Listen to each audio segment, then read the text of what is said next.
भञ्जनाय सुखं कुरु फट् स्वाहा।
राम बोलो राम बोलो राम बोलो राम राम राम बोलो राम बोलो राम बोलो राम राम राम बोलो राम बोलो राम बोलो राम राम। यद्यपि कही कपि अति हित बानी भक्ति विवेक विरत नहीं सानी। बोला बिहसी महान अभिमानी मिला हमें कपि गुरु बड़ ज्ञानी। राम बोलो राम बोलो राम बोलो राम राम राम बोलो राम बोलो राम बोलो राम राम राम बोलो राम बोलो राम बोलो राम राम। मृत्यु निकट आई खल तो ही लागे सी अधम सिखावन मोही। उल्टा होय कही हनुमाना मति भ्रम तोर प्रकट में जाना। राम बोलो राम बोलो राम बोलो राम राम राम बोलो राम बोलो राम बोलो राम राम।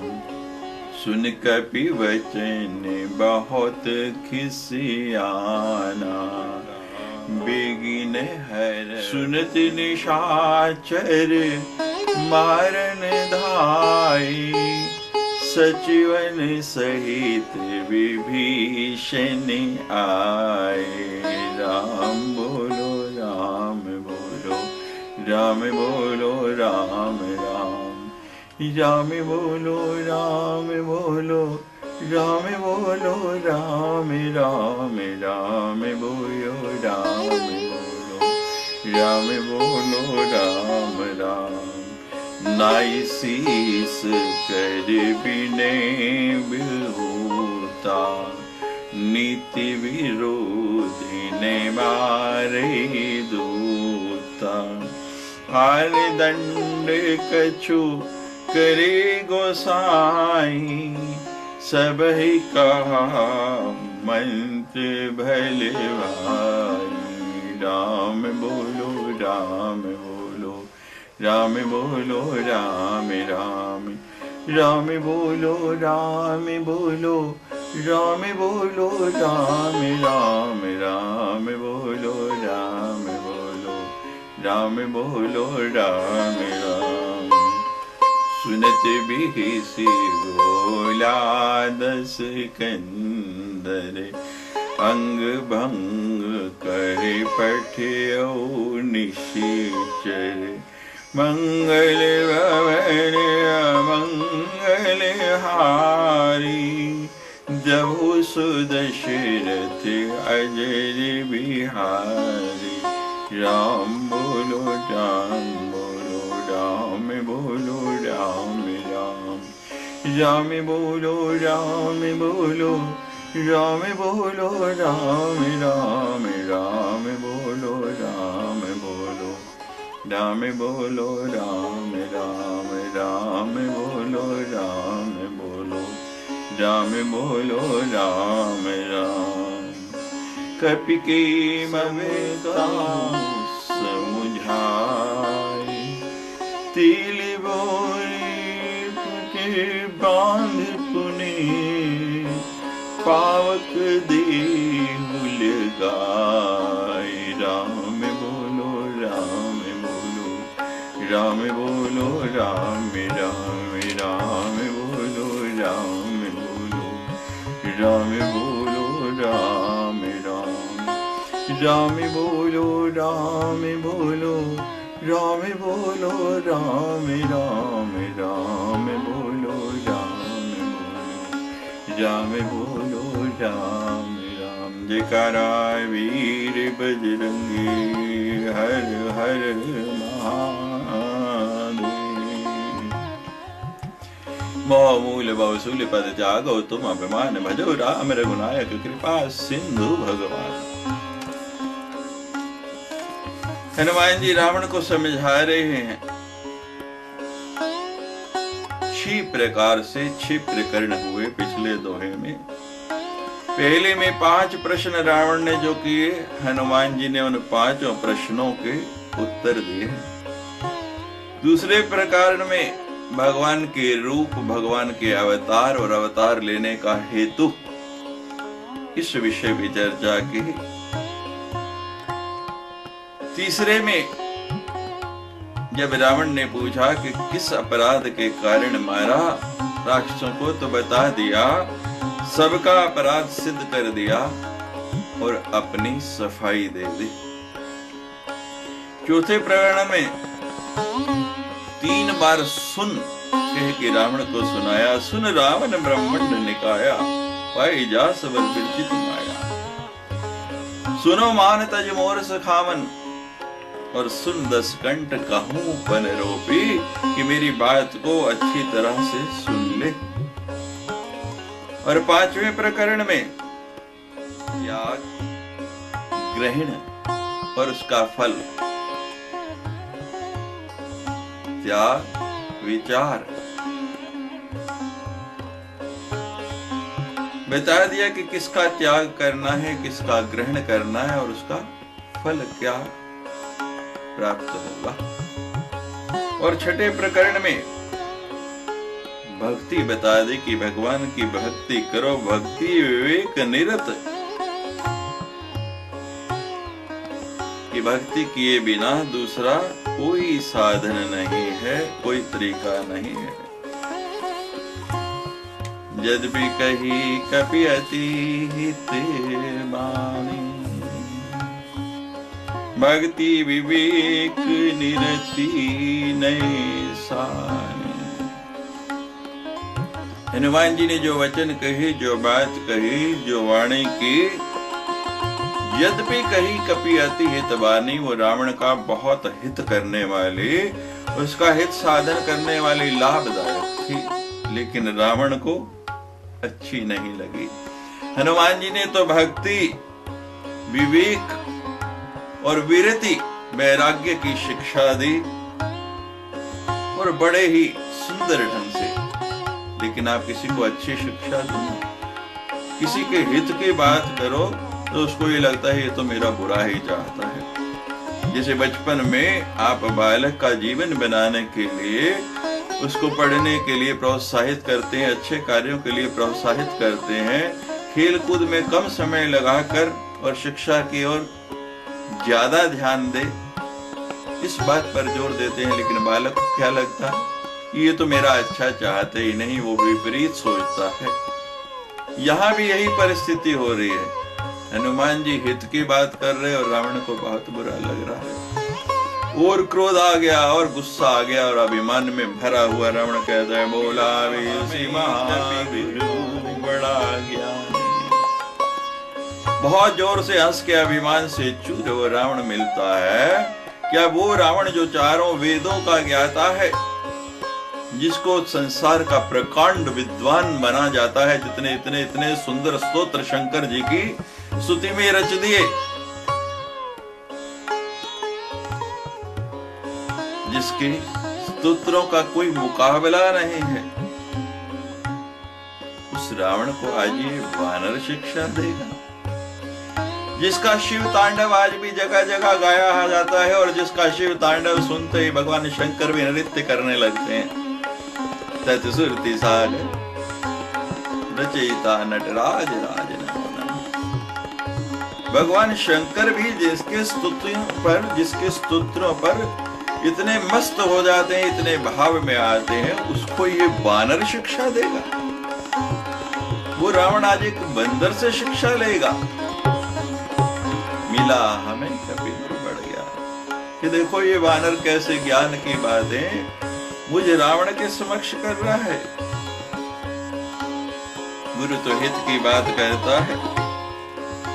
उसके वचन सुन के रावण को बहुत ही झल्लाहट हो गई, बहुत किस्से आ गया। सुन कभी वचन बहुत किस्से आना, बेगी न हरो मोड़ कर प्राणा।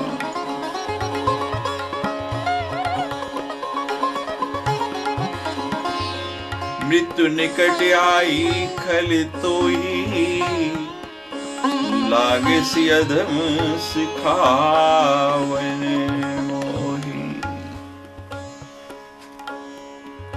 जब ऐसी शिक्षा दी तो रावण कहता है कि तू मुझे सिखाने लगा है, लगता है तेरी मृत्यु निकट आ गई है, तेरी मौत निकट आ गई है। इसीलिए तो रावण छोटी जाति का होके, इतना छोटा सा वानर होके और मुझ रावण को तू शिक्षा दे रहा है।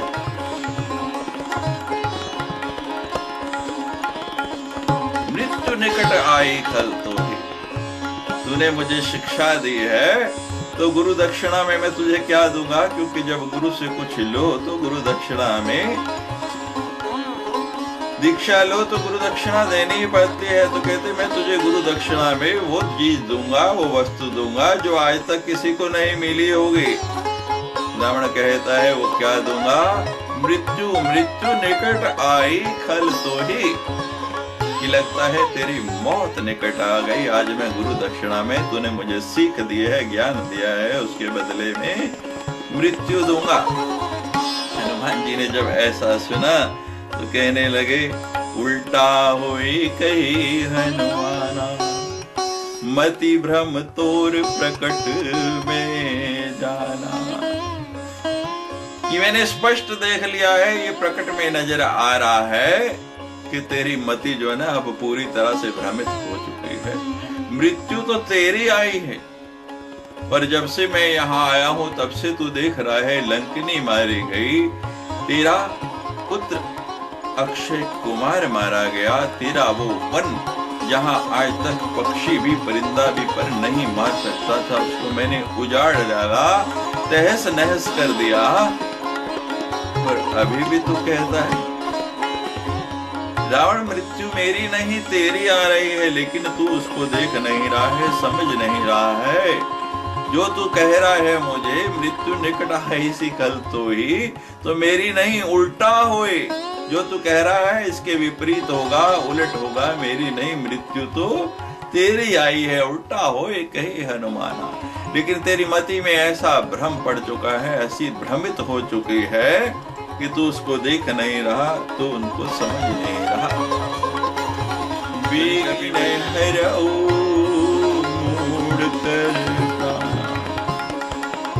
रावण को बड़ी खिसियाहट हो गई कि इतना अपमान हो गया मेरा। अब उस बंदर से और उलझना नहीं चाहता है, क्योंकि रावण जो भी बात कहता है हनुमान जी उसको ऐसे काट देते हैं, ऐसा तर्क देते हैं कि जैसे हर बात का जवाब उनके पास पहले से ही मौजूद है। रावण के मुख से प्रश्न निकला नहीं और हनुमान जी के पास सब जवाब तैयार हैं। तो कहते मेरा और अपमान हो और इन लोगों के सामने मेरी बेइज्जती हो, इतना सम्मान बना हुआ। तो अपने सेवकों से कहने लगा, बेगी न हरो मूड कर प्राणा, के जल्दी जल्दी इस मूर्ख के प्राण हर लो, इसे मार डालो, क्योंकि ये जीवित रहेगा तो और उत्पाद मचाता रहेगा और कोई ना कोई ऐसी बात करता रहेगा और कोई ना कोई ऐसा संवाद करेगा कि जिससे मेरा अपमान होता रहेगा।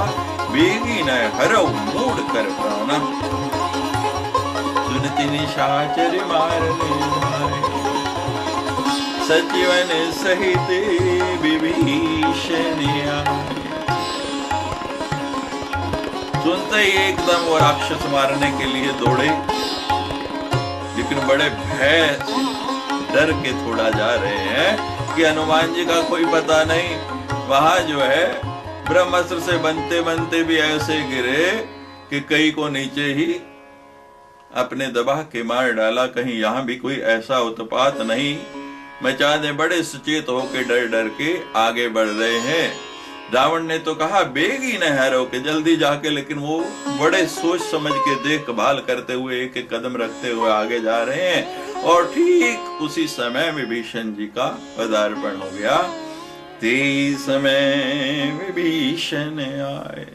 उसी समय अपने सचिवों को साथ लिए हुए, अपने सेवकों को साथ लिए हुए विभीषण जी वहां आ गए। विभीषण जी पहुंच गए। वाल्मीकि रामायण में तो लिखा है कि विभीषण जी कभी थे कि हनुमान जी की बगल में ही खड़े थे, लेकिन तुलसीदास जी तो बार बार रामचरितमानस में अवसर का महत्व बताते हैं कि हर कार्य उचित समय पर करना चाहिए। आप लोग फिल्में देखते हैं, नाटक देखते हैं, उसमें बिल्कुल सही वक्त पर किसी पात्र का प्रवेश दिखाया जाता है, एंट्री दिखाई जाती है, तो उसका प्रभाव और बढ़ जाता है। उस नाटक में, उस लीला में और आनंद आने लग पड़ता है। और तुलसीदास जी तो समय के इतने समुचित सदुपयोग उन्होंने रामचरितमानस में किए हैं कि हर काम बिल्कुल ठीक समय पर, यहाँ भी बिल्कुल सही समय पर विभीषण जी का पदार्पण कराया। जैसे विभीषण जी बाहर खड़े ही सारा सुन रहे थे, सब लीला देख रहे थे, और कब अवसर आए, कब उचित समय आए, कब कोई दुविधा आए तो मैं प्रवेश करूं। सचिवन सहित विभीषण आए। और उसी समय उन सचिवों को लेके, क्योंकि रावण की सभा में जितने भी सचिव हैं, जितने भी मंत्री हैं, वो सब चापलूस हैं और सब जो है रावण का पक्ष लेते हैं, रावण के विषय में बोलते हैं। तो विभीषण जी ने कुछ सचिव अपने ऐसे रखे हुए थे कि जब वो कोई बात कहें, कोई नीति की बात समझाएं, तो वो दूत भी उनका अनुमोदन करें, जिससे कुछ पक्ष उनका भी भारी हो जाए कि सारे ही पक्ष, जितने भी सचिव हैं, जितने भी मंत्री हैं, वो रावण के पक्ष में नहीं बोल रहे, कुछ ना कुछ विभीषण जी का भी साथ दे रहे हैं। इसलिए वो सचिव हमेशा, क्योंकि विभीषण जी आगे आप सुनेंगे कि जब छोड़ के जाते हैं रावण को, तब भी अपने सचिवों को साथ लेके जाते हैं। तो सचिवन सहित विभीषण आए, और आते ही क्या किया, राई शीस कर विनय बहुता, नीति विरोधी ने मारे दूता।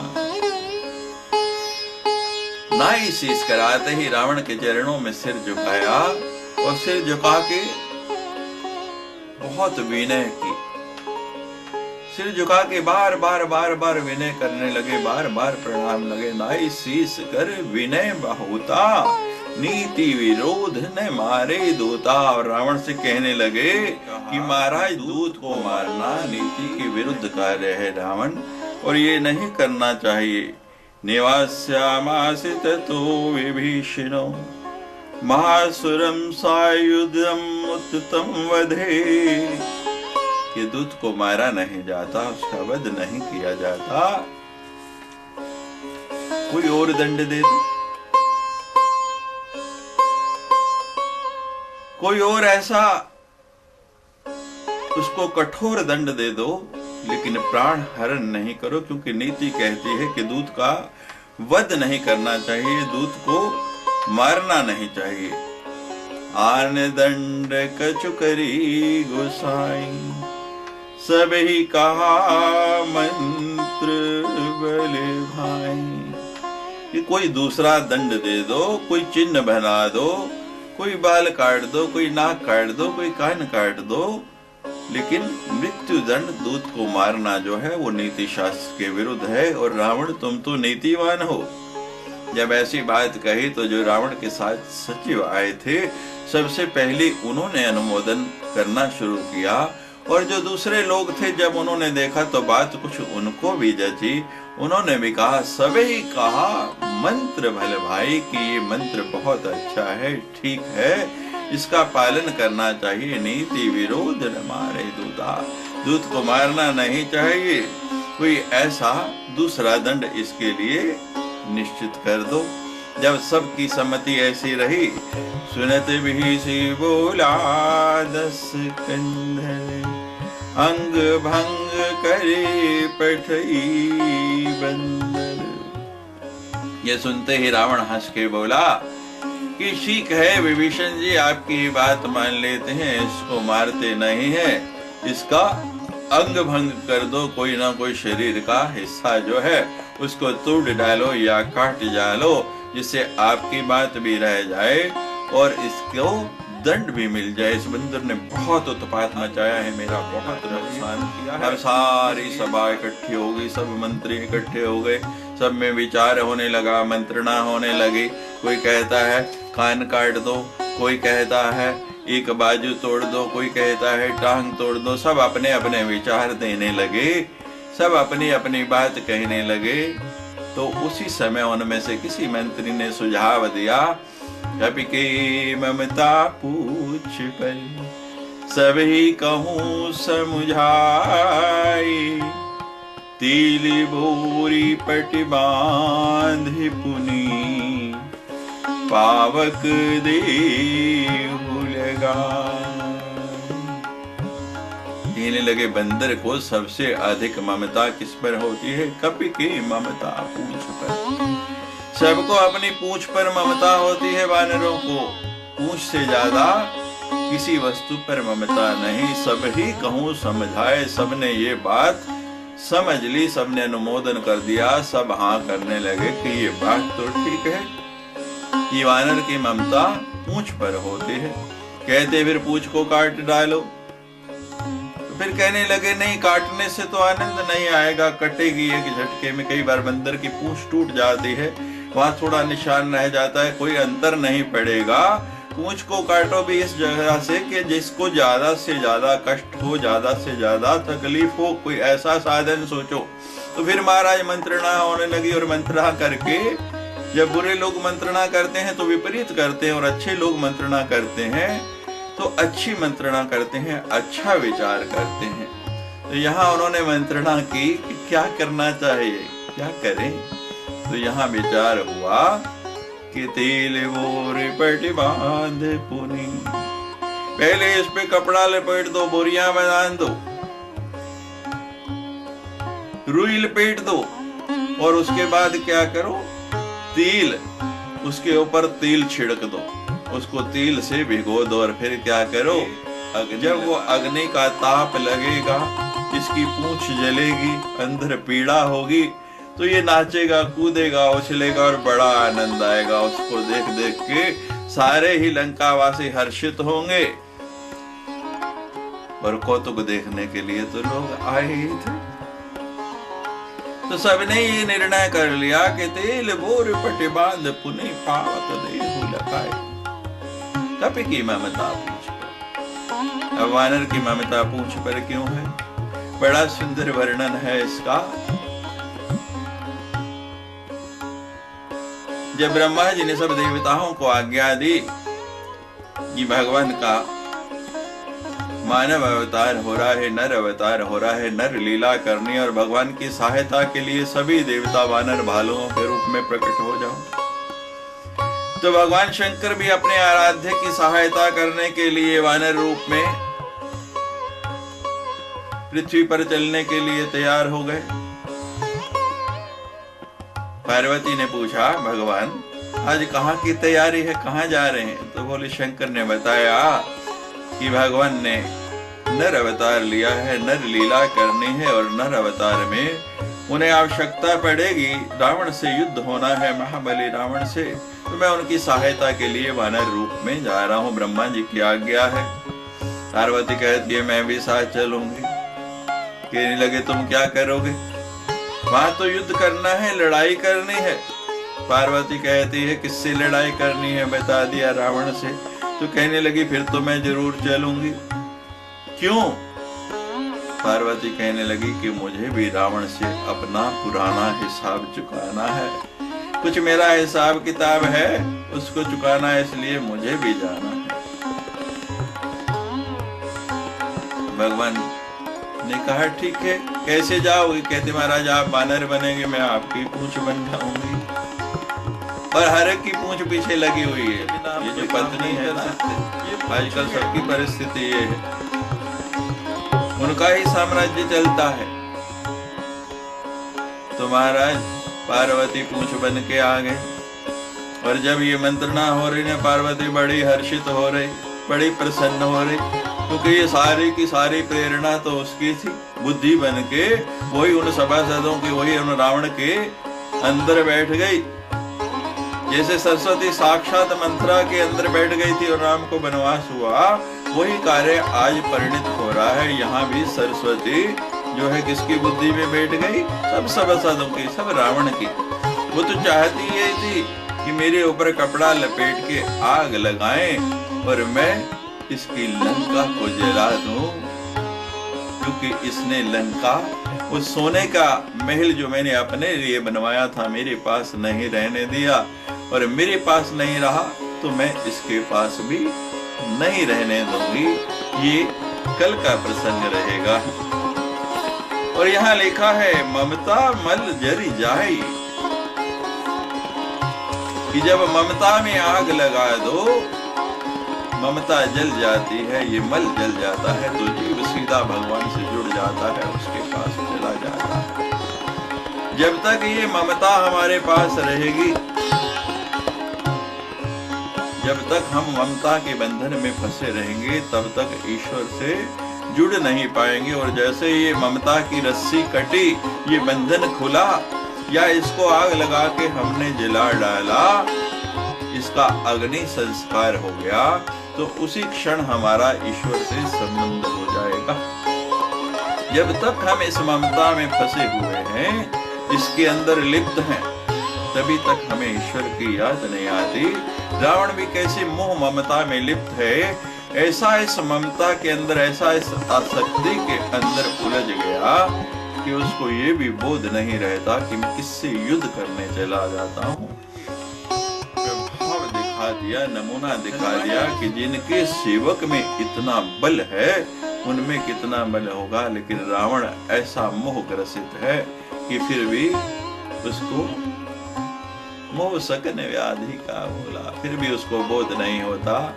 तो हनुमान जी पूंछ में आग लगने के बाद क्या कौतुक करते हैं, बड़ी सुंदर चर्चा कल रहेगी। जयकारा वीर बजरंगी, हर हर महादेव।